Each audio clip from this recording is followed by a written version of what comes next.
Hello बच्चों, let's read the given question. The question says the magnetic flux phi decreases linearly with time according to the given phi t graph.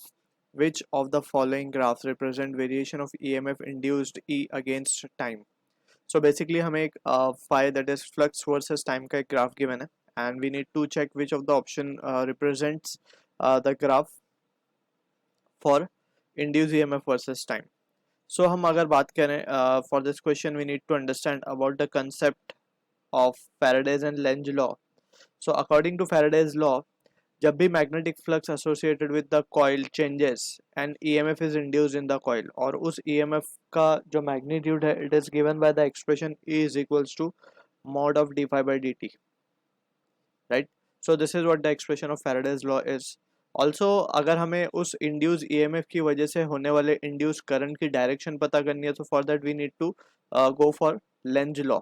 So Lenz law के हिसाब से we can say we are putting a minus sign in the expression because जब भी change होता है flux में so जो cause है जिसने फ्लक्स को बेसिकली फ्लक्स चेंज होने की वजह से जो इंड्यूस करंट आया है उसका जो कॉज है जिस वजह से इंड्यूस करंट आया है उसको ये अपोज करता है, राइट? सो वो खुद करंट इस तरीके से फ्लो होता है कि वो अपोज करता है कॉज को जिसने उसे मीन्स क्रिएट किया है. So that is what the thing according to Lenz law we need to understand.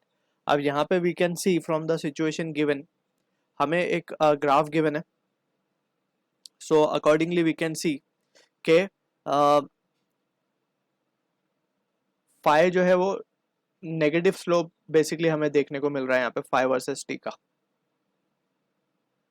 Right? अगर हम ध्यान से देखें सो नेगेटिव स्लोप है, स्लोप इज नेगेटिव और it is minus of D phi by D T, right? Slope इस तरीके से लिखते हैं हम y2 minus Y one upon x2 minus x1. तो इस तरीके से हमें स्लोप गिवन है. अब ये स्लोप किसको रिप्रेजेंट कर रहा है? It is representing the induced EMF, right? क्योंकि हमें पता है minus D phi by D T is E. अब अगर हम बात करें कि ई का अगर हमें ग्राफ देखना होगा सो वी कैन सी कि जो स्लोप है ये कांस्टेंट है, इज अ कांस्टेंट स्लोप.